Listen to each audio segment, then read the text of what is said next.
सुबह का भूला शाम घर वापस आ गया। आसिफ जरदारी को मुश्किल वक्त में पुराने दोस्तों की याद सताने लगी।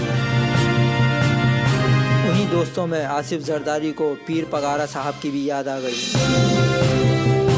आसिफ अली जरदारी ने मुश्तरका दोस्त से पगारा साहब को खैर सगाली का पैगाम पहुंचा दिया।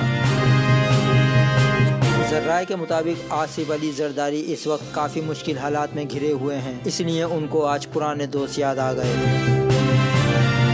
जरदारी साहब ने अपने बहुत करीबी साथी के ज़रिए ये पैगाम पहुंचाया है कि आप भले ही मुखालफत करें, मुखालफत और सियासत अपनी जगह, लेकिन कम अज़ कम राब्ते में तो रहा करें। कभी फ़ोन करके हाल अहवाल तो ले लिया करें। तो ये बैकडोर राब्ते जो आज पीपल्स पार्टी और फंक्शनल लीग जो इस वक्त GDA बन चुकी है, इन दोनों के ये राब्ते बहुत मायने खेज़ हैं,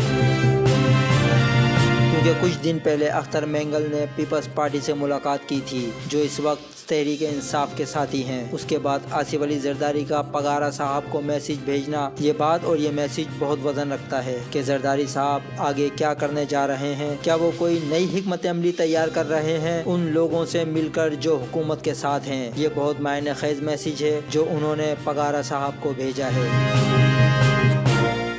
Press the bell icon on the YouTube app and never miss another update.